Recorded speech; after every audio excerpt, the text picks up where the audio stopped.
영성은 관계다. 오늘은 관계도 기술입니다 라고 하는 제목이에요. 이 관계에 대해서 말씀을 계속 묵상하고 저도 이제 공부를 하면서 말씀을 전하고 있는데, 이번 주에는 여러분들에게 좀 추천하고 싶은 책이 있어요. 관계의 기술, 기독교 서적인데 관계의 변화를 일으키는 뇌 기술이라고 하는 책이에요. 크리스 코시가 쓴 책이고요. 두 번째로는 기독교 서적은 아니지만 굉장히 좋은 책이죠. 세계적으로 알려져 있는 베스트셀러입니다. 데일 카네기가 쓴 인간 관계론이라고 하는 책입니다. 이런 책들을 여러분들이 읽으면 매우 유익하리라 생각이 됩니다. 좋은 관계를 만들려면 기술이 필요합니다. 좋은 다이나믹, 좋은 대화, 좋은 패턴을 만들기 위해서 기술이 필요한 거죠. 어떤 분들은 어려서부터 자라면서 자연스럽게 환경적으로 이 관계를 잘 하는 분들이 계세요.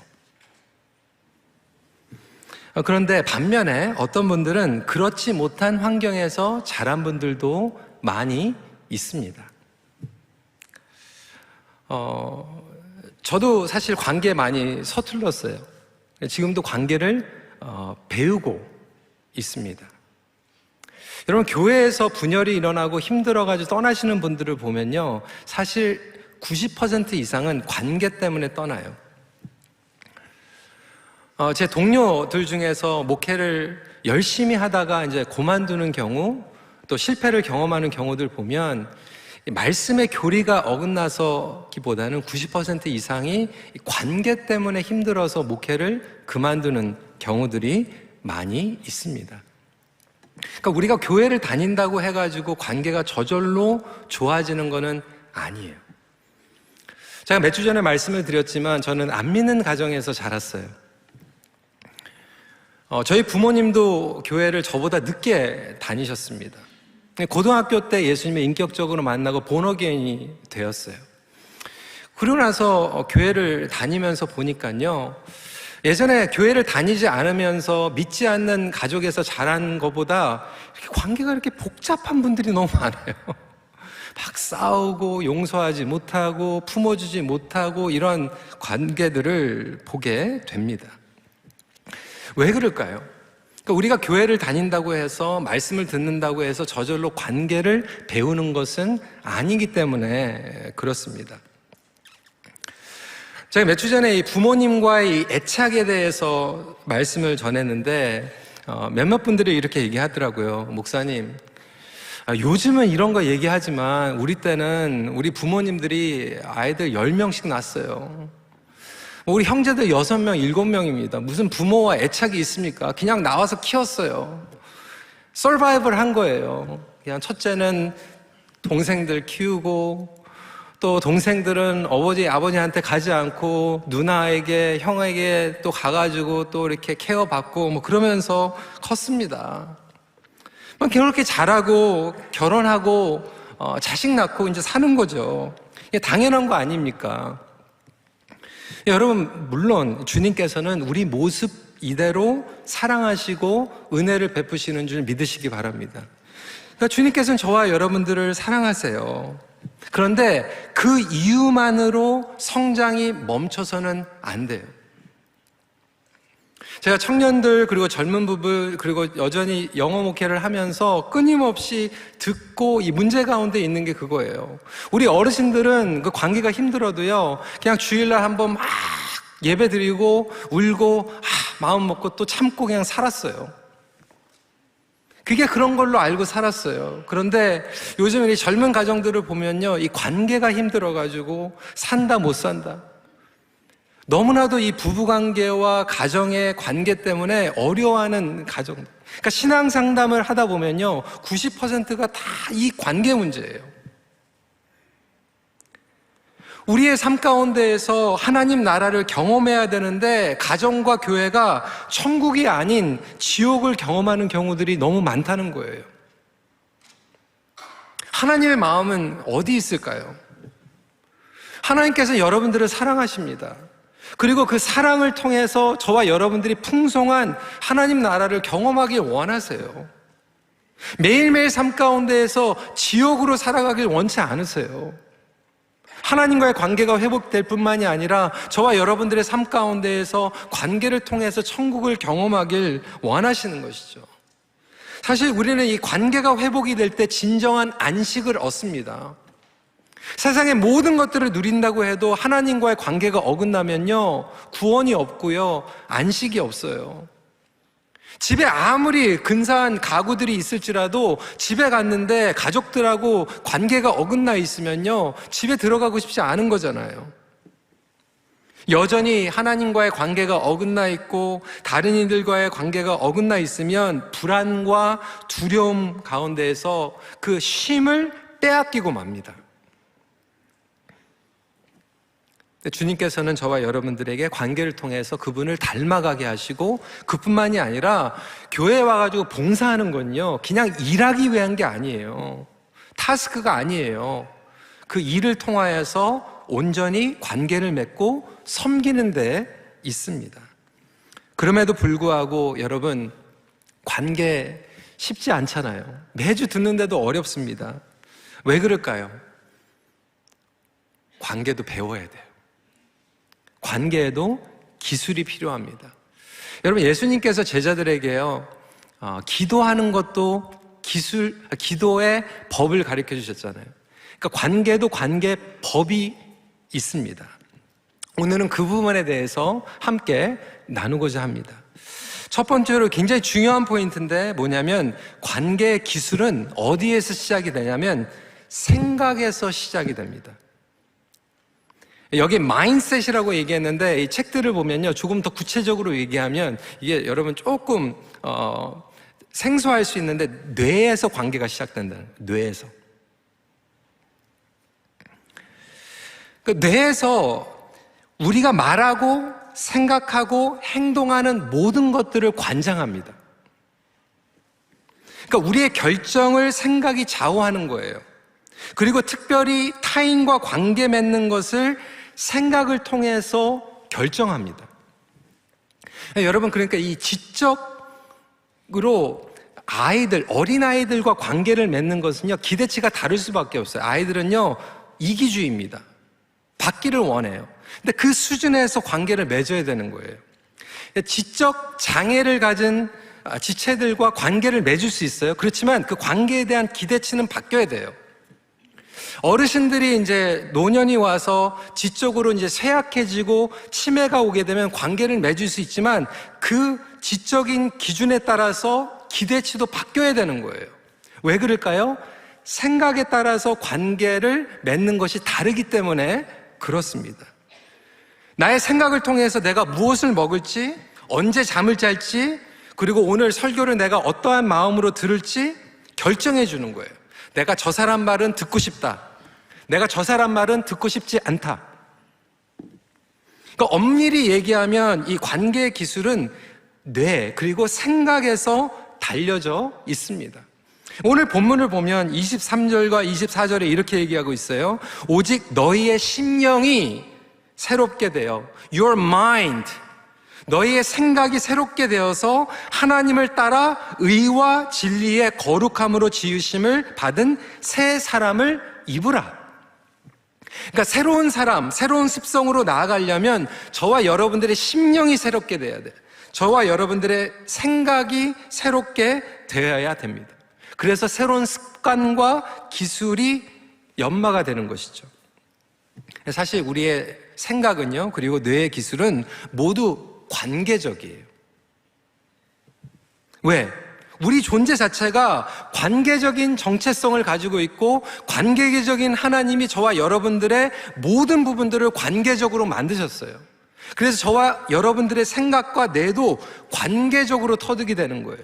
어린아이들도 어머니와의 관계, 아버지와의 관계를 통해서 웃는 것을 배우고요, 우는 것을 배우고요, 말하는 것을 배우고 공감하는 것을 배워요. 다 관계적인 거예요.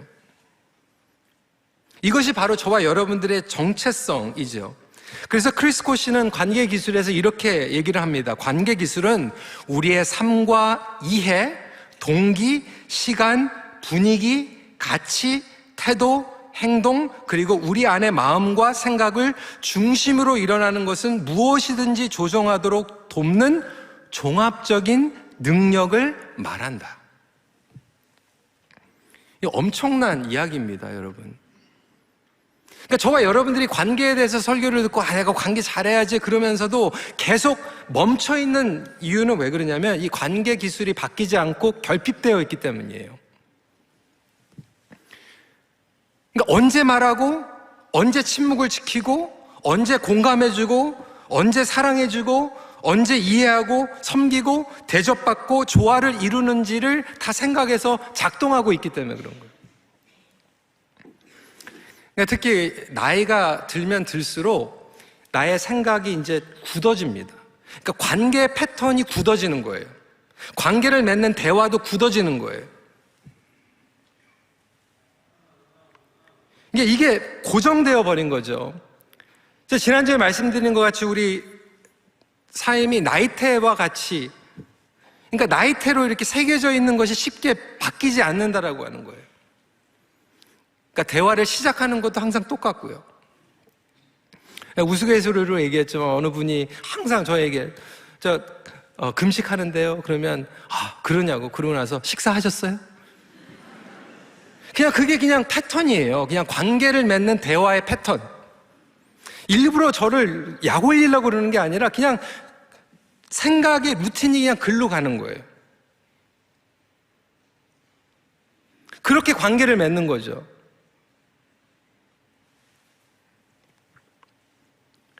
그러니까 우리가 대화를 할 때도 그렇고요. 소통에 대해서는 제가 이제 다음 주에 말씀을 드릴 텐데 그 사람을 보는 조차 똑같은 루틴으로 생각을 하는 거예요. 요즘은 저도 이제 많이 철이 들고 이제 성숙해졌지만 결혼 초기에 이제 그런 일들이 있었어요. 냉장고를 열었는데 분명히 두 번째 오른쪽 서랍에 김치가 있어야 되는 김치가 없는 거예요. 제 아내에게 김치 어디 갔냐고, 못 찾겠다고. 제 아내가 이렇게 내려옵니다. 찾아줘요. 근데 두 번째 오른쪽에 있는 게 아니라 세 번째 밑에 왼쪽에 있는 거예요. 근데 그게 안 보여? 그런데 저는 안 보여요. 아니, 두 번째 있어야 되는데 두 번째 없으니까 안 보이죠. 아니, 스웨터가 두 번째 서랍에 있어야 되는데 어느 때 보면 네 번째 서랍에 있는 거예요. 안 보이죠. 근데 그때는 제 루틴이 그냥 거기 있는 거예요. 거기 있어야 되는 거예요. 근데 나중에 이제 시간이 지나면서 깨닫게 되는 거예요. 김치는 세 번째 왼쪽에도 들어갈 수도 있고, 때로는 지하실에 있는 냉장고에 들어갈 수도 있고, 계절이 바뀌면서 편하게 해주려고 네 번째 서랍에 스웨터를 집어넣을 수도 있는 거죠. 제가 꼭 이런 거 얘기하면 설교 다 잊어버리고 끝나고 제 아내한테 가가지고 사모님 김치를 왜 거기다 놔뒀어요? 꼭 이렇게 얘기하시는 분들이 있어요. 그 얘기하는 게 아니잖아요. 근데 그때는 안 보이는 거예요. 근데 제가 지금 김치 얘기하는 거, 스웨터 얘기하는 게 아니라 관계에서도요, 안 보여요. 아무리 얘기를 해도요, 안 보이고요, 이해가 안 되고요, 그냥 스킵해보고 넘어가려는 그런 경우들이 얼마나 많이 있는지 몰라요. 왜 그럴까요? 저와 여러분들이 그냥 그렇게 자랐고요, 그렇게 습관적으로 관계를 맺고 대화를 풀어나가기 때문에 그래요.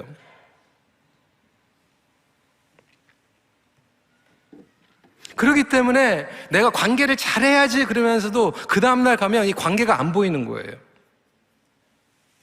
내가 조금 더 신경 써줘야지 그랬는데 자고 일어나면 내 아내가 안 보여요. 내 일이 보이는 거예요. 내가 할 말이 먼저 생각이 나는 거예요. 근데 여러분, 이게 관계의 루틴이 바뀌는 것이 매우 중요하죠. 지난주에 이제 세교 교육을 하는데, 이제 이번에 들어오신 분들 중에서 1.5세 커플들이 많이 있더라고요. 저에게 막 물어보더라고요. 끝나고 나서. 목사님 이제 1.5세인데, 영어로 설교하는 게 편해요? 한국어로 설교하는 게 편해요? 제가 그래서 솔직히 저는 한국어도 불편하고 영어도 불편합니다. 이것도 못하고 저것도 못합니다. 그러니까 또 그냥 보통 같으면 거기서 넘어가는데 이렇게 물어보더라고요. 되게 재밌어요. 그럼 목사님, 잠꼬대는 영어로 합니까? 한국어로 합니까? 생각해보니까 참 이게 제 아내가 꿈에 나타나면 제가 영어로 하고요, 장로님이 나타나면 제가 한국말을 하더라고요. 이게 잠꼬대도 관계적이에요. 근데 여러분, 우리의 뇌가요, 상대적으로 관계적으로 이렇게 움직이는 거예요. 그러니까 지난주에 복도에서 인사를 하는데 한국분, 우리 권사님이 오시니까 이렇게 인사를 했거든요. 근데 EM 형제가 가니까 하이 하고 이렇게 갔거든요. 근데 갑자기 이제 복도에서 일어났는데 EM 같은데 한국적인 옷차림을 가지고 있어서 제가 이렇게 해버렸어요. 이게 관계적인 거거든요. 근데 저와 여러분들이 무의식 가운데에서 관계를 그렇게 맺고 대화를 그렇게 풀어나가고 살아가고 있다라고 하는 것이죠. 그러면 저와 여러분들이 이제 이 관계, 이 생각에서 시작이 되는데 결국 이 생각의 루틴이 안 바뀌니까 관계가 안 바뀌는 거거든요. 그러니까 그 사람이 안 보이는 거거든요. 그 사람의 정말로 관심사가 안 들리는 거거든요. 그러면 본론적으로 들어가서 그러면 이렇게 살다가 그냥 가는 게 맞는 게 아닌가. 여러분, 굿뉴스, 복음은 뭐냐면 기술의 리빌딩이 가능하다는 거예요. 21절입니다. 진리가 예수 안에 있는 것 같이 너희가 참으로 그에게서 듣고 또한 그 안에서 가르침을 받았을진대. 뇌의 리빌딩은 말씀에서 이루어지는 줄 믿으시기 바랍니다. 그러니까 하나님의 말씀은요, 너무나도 무한한 능력을 가지고 있기 때문에 저와 여러분들의 정신세계, 생각의 세계를 재설계할 수 있는 능력이에요. 여러분, 이거는 기독교 서점이 아닌데요. 굉장히 유익한 책이에요. 이혜성 씨가 쓴 1등의 독서법이라고 하는 책이 있는데 여기서 이렇게 얘기를 합니다. 독서는 뇌를 리빌딩한다. 운동을 하면 근육이 발달하듯 독서를 하면 뇌 근육이 발달한다. 사람의 뇌는 1분에 1만 가지의 정보를 받아들이고 분류한다. 자아와 정체성은 무의식적으로 반복하는 뇌의 정보 처리 습관이다.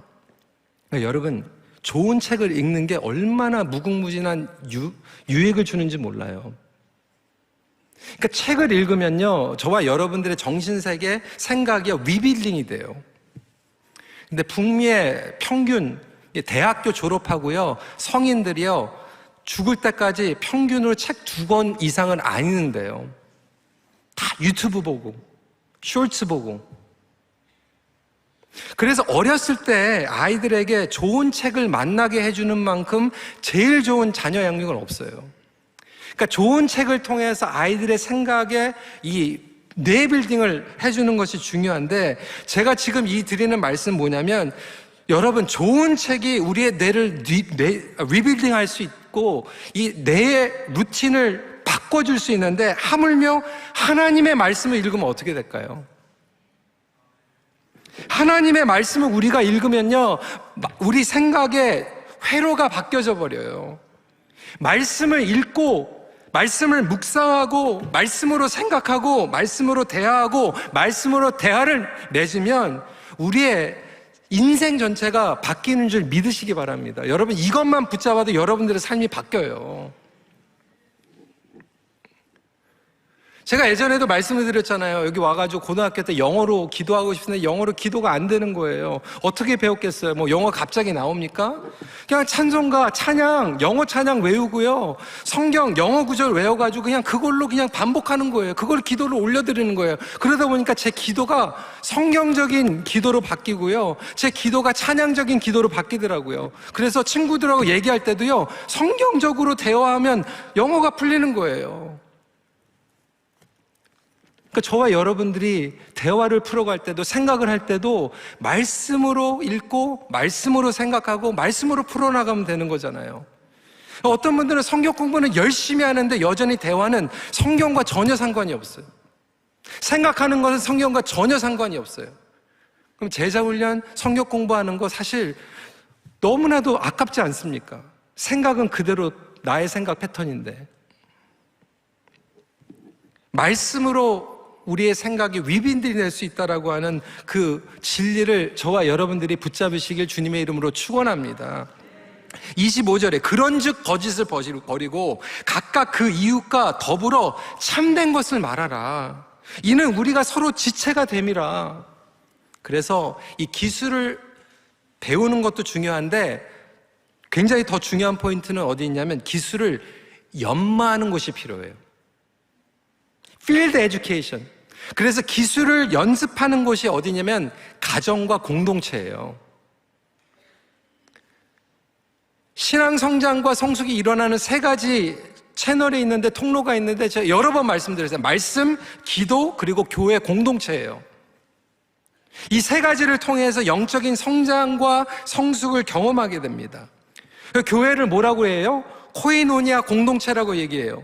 서로의 기쁨과 부족함을 그리스도 안에서 채우고 섬겨주는 관계 공동체를 코이노니아라고 얘기해요. 이거 뭐냐면 옛 자아에서 새로운 습성으로 바뀌는 거예요. 그리고 그것으로 나가도록 끊임없이 연습하는 훈련장이에요. 그래서 여러분, 에베소서 이 4장 5장 말씀을 쭉 보면요, 새로운 관계의 습관을 리빌딩하는 훈련에 대한 내용이에요.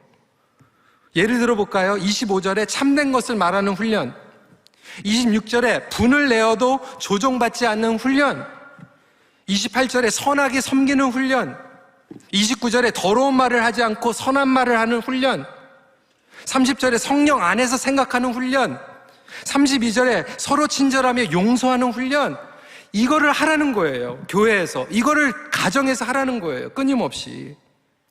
여러분, 교회 목장이요, 단순히 성도들을 출석 체크하고 관리하는 시스템이 아니에요.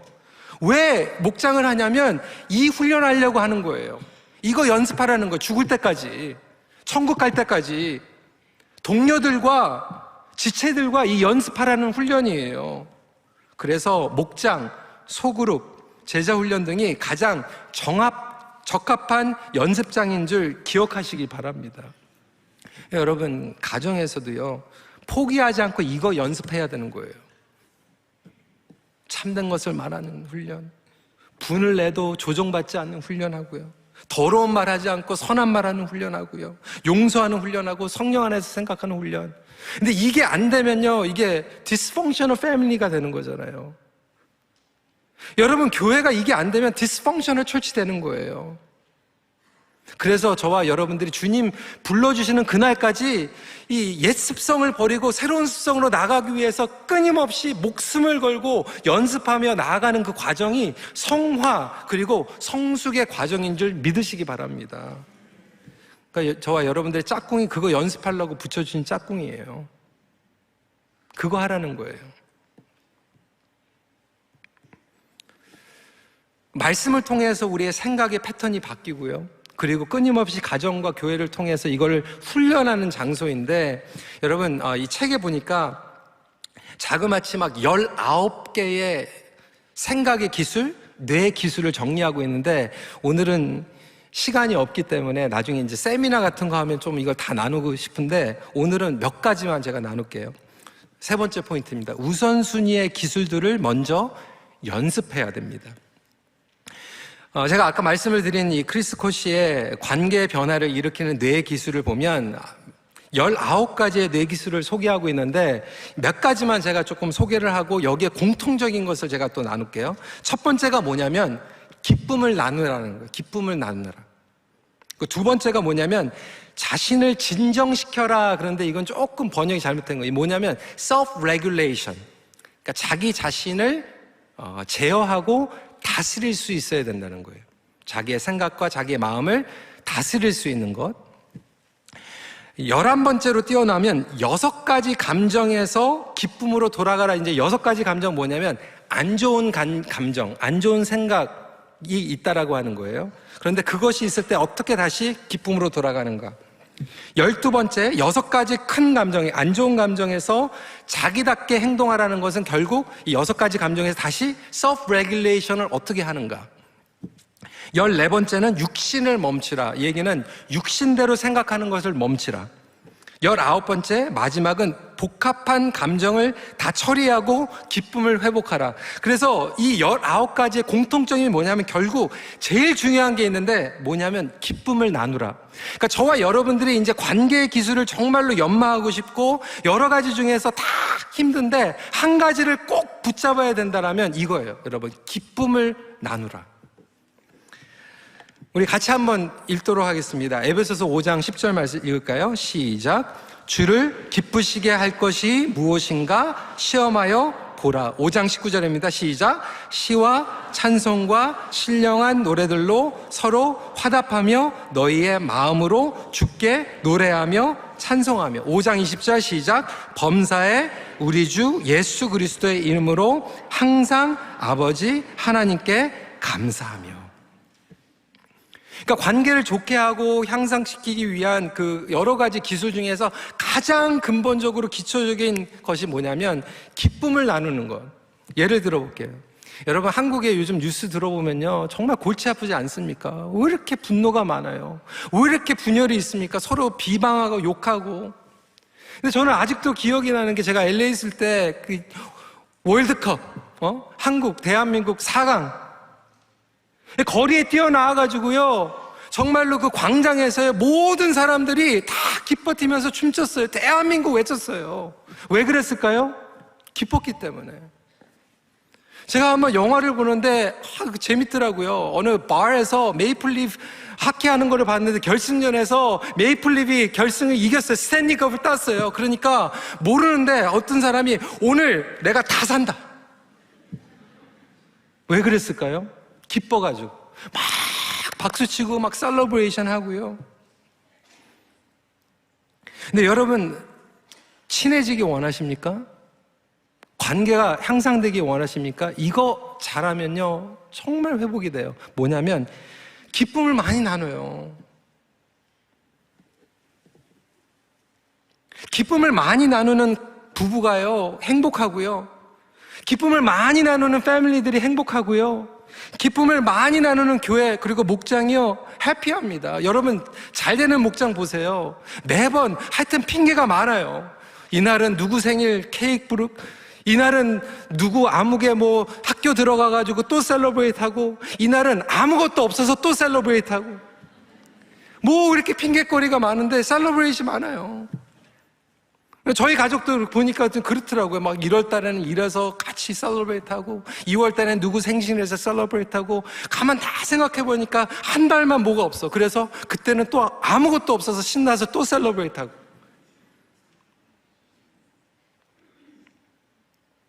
존 갓먼이라고 시애틀에 있는 북미에서 가장 유명한 부부 상담가인데요, 그분이 얘기하는 거예요.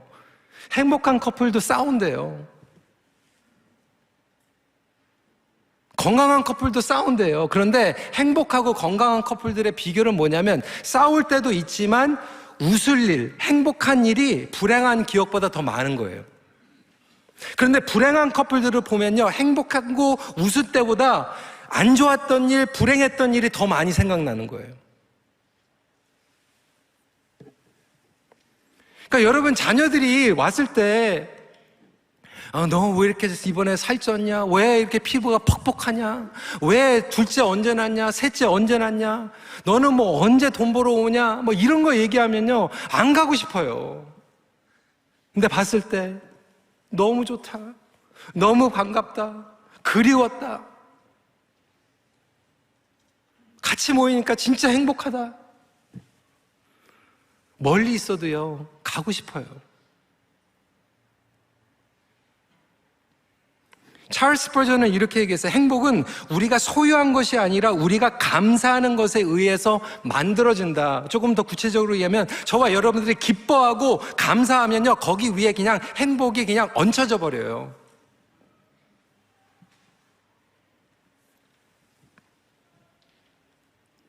정말로 친해지고 싶어요? 그러면요 셀러브레이션을 많이 하세요. 기쁨을 많이 나누세요. 여러분, 한번 생각해 보세요. 누구랑 친해지고 싶어요? 이 사람을 만났더니 좋은 일 얘기하고 칭찬하고 기뻐하는 얘기를 많이 하는데, 이분은 봤더니 이거 지적하고 저거 잘못했다고 그러고 계속 불평 얘기하면 여기랑은 안 친해지고 싶어요.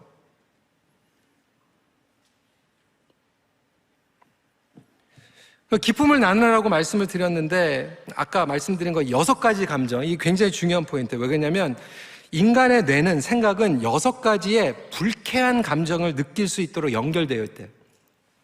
그 6가지가 뭐냐면 두려움, 분노, 슬픔, 혐오, 수치, 절망이에요. 그러니까 이 6가지를 자꾸 주는 관계는요 멀리하고 싶은 거예요. 그뿐만이 아니라 이 감정 안에서 갇혀져 있는 사람들은 관계를 원만하게 맺을 수가 없어요. 관계 장애물이에요. 그러니까 성장과 성숙이라고 하는 것, 그리고 관계 기술은 뭐냐면 이 6가지에 갇혀져 있는 것이 아니라 빨리 다시 기쁨으로 돌아가는 거죠. 예를 들게요. 여러분, 오늘 성경에 나와 있는 것처럼 우리가 화가 났을 때 모든 사람이 분노를 경험합니다. 예수님도 분노를 경험하셨어요. 저도 여러분 화내요. 그리고 화날 수 있습니다. 만약에 제가 지금 설교하는데 누가 딱 일어나가지고 저한테 막 삿대질하고 막 그러면요, 화납니다. 왜 화가 안 나겠어요? 그런데 모든 사람이 분노를 느끼는데 어떤 사람은 그 화를 느끼는 순간 20초 동안 분노를 느끼다가 다시 self-regulation 해가지고 돌아가는 사람이 있고요. 어떤 사람은 20분이 걸리는 사람이 있고, 어떤 사람은요 20시간이 걸리는 사람이 있고, 어떤 사람은 20일 동안 화를 내는 사람이 있고, 어떤 사람은 20년 동안 화를 내는 사람이 있어요. 없는 것 같아요? 저는 많이 봤어요. 어떤 분들이 뭐 화를 내더라고. 뭐 예전에 있었던 그 뭐 교회 아무개 뭐 누가 집사님 그게 언제적이에요? 20년 전에.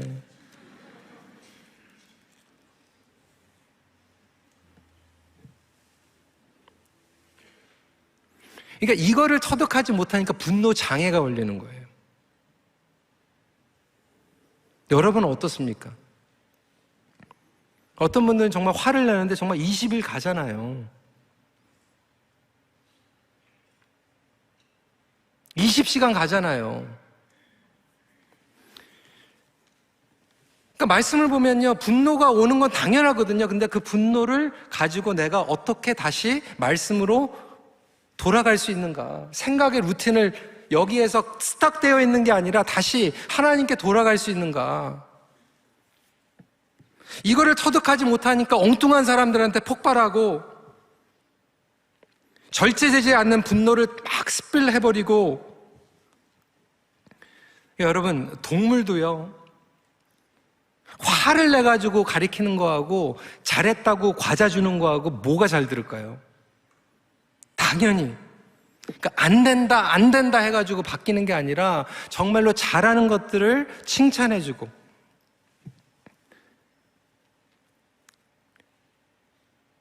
그러니까 저와 여러분들이 하나님과의 은혜 그리고 복음이 바로 그거라는 거예요. 그러니까 우리가 하나님 앞에서 신앙생활하다 실망할 때가 있잖아요. 내가 정말로 원하려고 했던 그 직장에, 대학교에 못 들어갔어요. 실망되죠. 하나님 어떻게 이럴 수가 있습니까? 실망하다가도 다시 돌아가는 거예요. 아, 나에게 더 좋은 것을 주시려고. 아, 이번에 나에게 안 주신 게 나를 보호해 주시려고. 아, 나는 지금 이 뜻을 모르지만 나중에 하나님께서 그 뜻을 알려주실 거야. 시험에 빠지고 실망이 찾아오고 화가 나더라도 다시 돌아갈 수 있는 능력이잖아요. 이게 새로운 습성의 생각의 패턴이잖아요. 하나님과의 관계 기술이잖아요. 서로의 관계 기술이잖아요. 그래서 상대방이 나에게 잘못했을 때도 나에게 어떻게 그럴 수가 있어, 그래서 20일 동안 20시간 동안 막 분을 가지고 있는 게 아니라, 아, 실수할 수도 있겠구나, 내가 모르지만 일부러 그런 건 아니겠구나, 그리고 다시 돌아갈 수 있는 능력.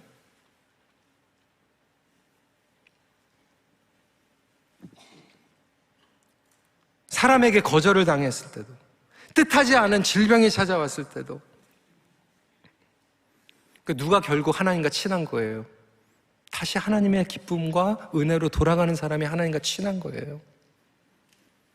저와 여러분들의 인간관계에서도 누가 친합니까? 결국 그것을 통해서도 그것을 이해하고 다시 돌아갈 수 있는 관계.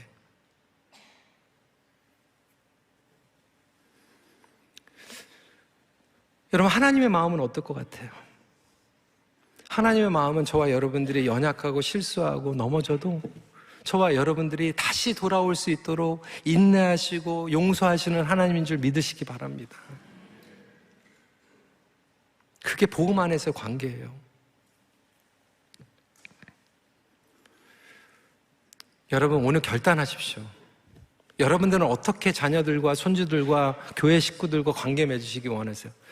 여러분들에게 오면 기쁨이 나누어지고 셀러브레이트 되고 은혜가 충만하고 감사가 넘치는 관계를 만들어 가시겠습니까? 아니면 오면 또 이거 얘기하고 저거 얘기하고 그러면서 관계를 풀어나가시겠습니까?